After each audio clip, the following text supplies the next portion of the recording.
Hello and welcome. I'm Iowa City Mayor Bruce Teague. As we continue our efforts to slow the spread of COVID-19, we have created this show as a way to keep people informed. During each community connection, I will speak with city and community leaders about the response to the coronavirus. Among the many impacts this is having, individuals in Iowa City are facing emotional, financial, and food needs. There is one volunteer-driven organization that assists people facing all three challenges year-round. I'd like to welcome our next guest, who is Becci Reedus from CommUnity, Crisis Services, and Food Bank, formerly known as the Crisis Center. Welcome, Becky. Thanks, Bruce. I'm glad to be here. I am so happy you're here, of course. I've known you a long time and really have appreciated all that CommUnity does within our community. And now it is at a different level, where your services and all your operations are changing somewhat. Can you tell us a little bit about what you're seeing just from an operational point of view with even the people that, with the food within your community? Sure. Most of our services have changed, and I have to say that it amazes me each time, that we have to adapt to providing services through crisis situations, how well the staff are working in the community with community leadership, other organizations in order to adapt to those programs.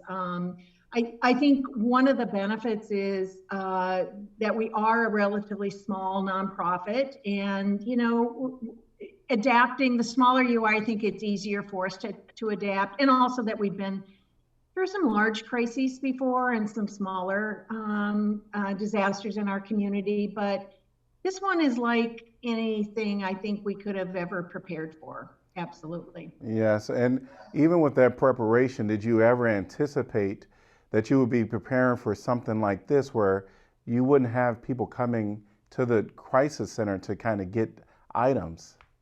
No, I could have never envisioned anything like this. In fact, every couple of days, I think that to myself, how did this happen? And it is a tough situation in that we are not only working with folks who are having severe difficulty, but everybody's in this together. We all have our personal stories, and we're worried about family and friends. And so there's that personal aspect that we're each dealing with, while at the same time trying to put those away so that we can do our jobs and provide critical services to individuals in our community. So what does it look like if someone is going to receive some food from you all? What is that process now? Yep, that's all been adapted. So we have a very small team of staff people who are in the food bank at 1121, our normal distribution site. During this time period and until we get some word that the shelter in place is over, we will be providing food that is pre-packed. So many people may have known a number of years ago, we switched to a more shopping style food pantry, but now we are pre-packing with shelf-stable items, things that we have not had before, like shelf-stable milk, and we've had canned fruits and vegetables, and peanut butter, and some canned meats and things like that. So everybody will receive that. They can request some additional items, but we do not have the same kinds of items that we may have had before. We have less food, primarily because we're not taking any donations. But specifically, people can come in. Our food bank hours are open from 12 to 4:30, Monday, Wednesday, and Friday. Tuesday, we have the evening hours, so it's 12 to 7. Thursday, we are open morning in addition, so that's 9:30 to 4:30. And then Saturday, we're open from 9:30 to 2. Basically, what they're going to see is we're kind of doing delivery at the door, so to speak. Okay. So our waiting room is now the stage area where food bags or boxes are being packed up, and their clients are signing in at one door, and they're picking up at another door. In addition, we still are doing our mobile delivery, so our mobile pantries. So those sites are still receiving pre-packed boxes or bags again, and that's what's changed. No more client choice at this point. Trying to reduce that touching, that interaction. So it's signing up and it's picking up a box. And then there is one other thing, and this. I have to stop and mention that during times like this, I said before that agencies and leadership come together. And so we have a new food delivery program. And individuals can contact us and ask us for food delivery. I do want to give that number. It's 319-519-6165. Between the hours of 9 a.m. to 5 p.m. Monday through Friday to request food delivery. I think what criteria do you have to have for that? You know what? Our criteria has always been if you call us and ask for help, we will help you. So as long as you're in Johnson County, you can get that assistance. And that is a partnership with us, I See Compassion, located here in Iowa City, North Liberty Food Pantry, and Coralville Food Pantry, along with Johnson County Seats is doing delivery to the rural areas. So wow. We really could not have done that without the help of all of our partners and with Johnson County. That's awesome. To help us with that. And, I had a staff meeting this morning, and we just are getting that started. And I think they're delivering about 25 food boxes a day right now. So that's great that we have that additional option for individuals if they aren't able to come in or they are not a resident of one of our pantry sites. We have some alternatives for folks to make sure that everybody is getting the food that they need. Well, it sounds like you all are adapting in various ways. Which I think that's what it takes to really make it all work. Now, sure does. A lot of people, have lost their jobs, and their financial situation has changed. I know that CommUnity has helped in various ways with that. What are you doing as far as like financial assistance for people? Our financial assistance has not changed, and so that's certainly a message that I want to get out, except that we are not doing some services. Like before COVID-19, we would help individuals get birth certificates, identification, things like that. But obviously, we're not able to do that right now. Eye exams and glasses, Iowa City bus tickets, and of course, the places that give us clothing vouchers are not open, so we can't do those.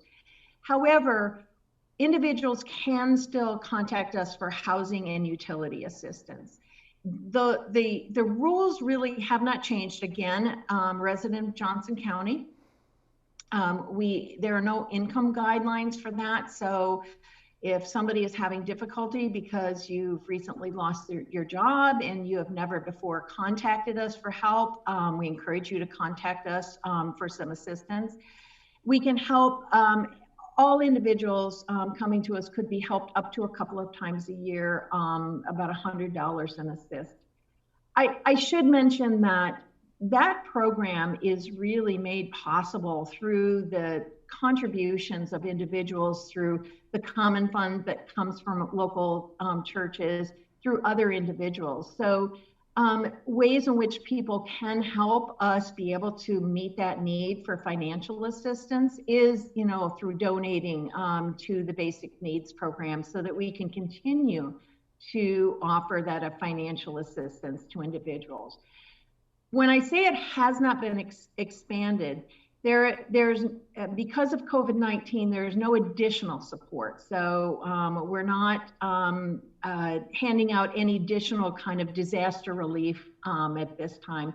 Those kinds of mandates all come through the state, and I'm not sure that that would be affected through our basic needs program anyway. So it's pretty much the program we've had before. As donations are coming in, and we have received some really generous donations, we are going to be able to meet more needs. And as you know, Bruce, that even if the shelter in place were to be stopped, next week, we are going to have individuals that are going to have financial difficulties for months to come because the economy is going to be problematic for our individuals who are going to lose their jobs, or they're going to be underemployed by having their hours cut. Trust me in that even $100 to help with the utility bill, or $100 to help somebody with rent assistance is going to help them stay in their homes. And that's the goal of the program, for us to try and help folks stay in their homes. Yeah, I know that on Facebook, I've been hearing a lot of people, just sharing about some of the challenges that they're having personally. And I'm happy to hear that, people are donating, and they can continue to donate. I'm sure, look at your website and find that. Are you seeing an increase in your routine numbers of people asking for financial assistance or even food assistance?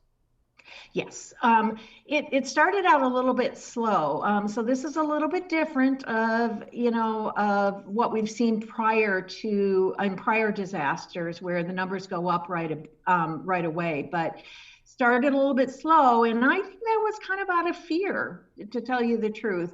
When this first hit a few weeks ago, I think we're all trying to figure out what it is that we're supposed to do. So I think people were kind of sheltering in place, staying inside, and using up food reserves. But in the last week, we saw those numbers come fully back up, quicker than we thought they would. And now in the next several weeks, we'll start to see those exceed those numbers. Really, what we saw in the floods of 2008 was the same. We had about a 25 to 30% increase in people seeking food assistance from us. And mental health is something that you all also deal with. Absolutely. And so I know that your staff and your volunteers that are helping, of course, they are wanting to help and to assist, but of course, there's risks there that they're taking by coming in. And as well as individuals within our community that are either self-isolating. We already know depression has its way to creep into people's lives. Now, this is something that people are needing to do, is isolate and not, be amongst large crowds and be involved in, the community that can help enhance their mental health. What are you seeing there, and what are you able to, how are you all adjusting within the community? Well, first of all, with the individuals who are providing services through the crisis intervention, phone, chat, and text, those individuals are, for the most part, able to provide those services remotely. We've done a lot of work in the last few years to be able to train virtually and also provide remote services through staff and volunteers. And we have had some individuals come back and help out, knowing that we need the additional services. We're seeing some services increase. With chat, let's be honest, chat across the country is not able to, there are not enough crisis intervention programs that are doing chat to the extent that can meet the needs. So we, as a nation, we really need to increase those services. We do really well at numbers in chat. But we also have a text line, disaster distress text line, and where normally we might have seen 60 to 100 texts or contacts a month from that, we're seeing sometimes over 100 a day. And and people are feeling the the turmoil of what they're going through. The isolation is and the fear that they're living through, and they're not really reaching out for information and referral, so to speak, as reaching out to talk to somebody and to help them cope with the situations that they're going through. And really, we're, in addition to those individuals that are contacting us, a lot of people are going through this. You mentioned something before, that it's not in our nature really to isolate. I mean, when we go through something, some sort of crisis in our community, our impulse is to gather together to help. If we look back to the floods of 2008, or even the subsequent spring floodings that we had, what did we do? We agencies put out calls so that you needed help, and so volunteers flocked in maybe to help move an agency out of a building, or to sandbag was a big activity. We felt we were helping, and we were helping to protect our community. Now we're isolated, some of us alone in our homes. We're isolated away from families. We don't have that connection. And so it can be a really difficult time for people to cope. I think that people are finding some ways to be able to cope. I've heard of some people that are sewing face masks and donating them to healthcare providers, and I think that's good.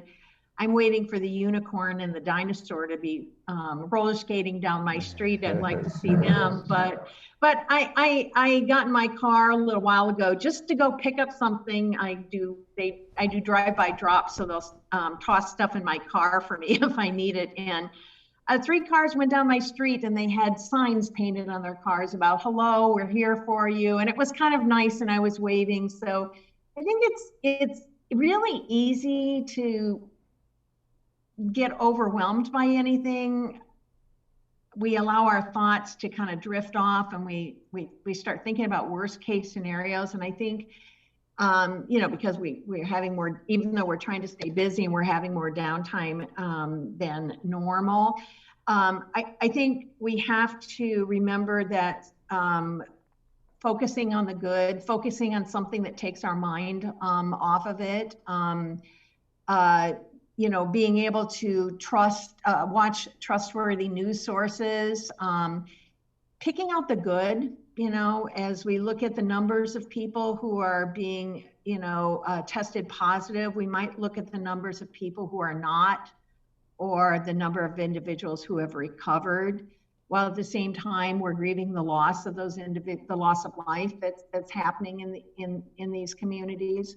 But if none of these things work for you, then that's the time to call a crisis center, call CommUnity, or chat or text with us to be able to reach out and talk to somebody else and get some more advice, or be able to just share what you're going through and let somebody else hear that, and have that individual help you, find those internal mechanisms that are going to help you pull out of, how you're feeling, and help you kind of stabilize and move on a little bit.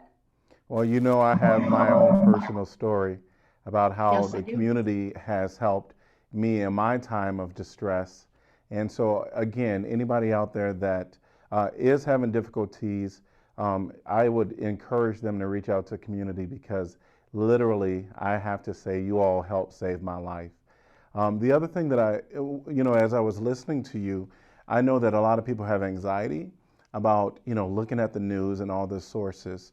I think one focus that I would encourage people to do is focus on themselves, and how can they remain safe, and how can they contribute to keeping other people safe. I think that's very important. And so, just trying to get out the message, some of the things around us, we're, trying to, leave it to our leaders in our community to help level the curve and to change the paradigm where we're headed. And so, again, I think if people can focus in on themselves and say, what can I do to contribute to all of us. And I think that's something that people really should kind of focus in on. The other thing I think people can do to help with some of the loneliness that's going to be out there, some of the depression, is give a call to, someone that may be home alone, isolating, or elderly person who is used to those visits, and of course people are getting used to FaceTime and Zoom, and I forget what's on your iPhone, but just doing some of that stuff, simple text, I think could really go a long way. So I appreciate I agree. Yeah. I agree. And I do want to say that I think we all have to remember we are doing an important part in that we are isolating. We're trying to stop the spread, and that's a big thing. And you're right. Whether or not it's video, if you have that ability, you have internet and you have the computer or the web hookup at home that you're able to do that, I think it's great. I do that with my office. Sometimes I just am like, hey, let's do Hangouts. I need to see your face. And I feel a little bit better after that. But if you can't, phone calls are great. Just check in with each other and keep checking in, because I think it helps bridge that gap, that connectedness that we all need to fill with one another right now. Yes, I would agree. Well, I appreciate you taking time to come and talk to us on Community Connection. Is there anything that you would like to say as we end our time today? Well, it's going to take a lot of work to get through this, Bruce, and I do want to thank community leadership for pulling us together. I want to thank the other nonprofits that are in this also, and take a moment to say that as I appreciate all our heroes, our hospital workers and our public safety individuals, that there are many nonprofits out there on the front lines also providing critical needs. And those folks are also heroes in what they're doing. I'm worrying about everybody throughout this crisis. If you're able to help, make a donation to a nonprofit organization, we're going to need help for a long time. And if that's the way in which you can help, we thank you from the bottom of our hearts for making it possible for us to be able to help other individuals who are, having a tough time throughout this crisis. Thank you so much. And I hope that the rest of your day is very pleasant and that you stay safe and healthy. Thanks, Bruce. I enjoyed it. Yes, you take care. Bye-bye. Bye. And you can stay connected to the latest city response efforts to COVID-19 by visiting icgov.org/coronavirus. There you can find updates on city efforts and closures, along with resources from health experts like the CDC and Iowa Department of Public Health. Remember to stay informed, practice social distancing, and keep up healthy habits like frequently washing your hands. Also remember to look out for one another. We're all in this together. We'll be back next week with another Community Connection. Take care, Iowa City.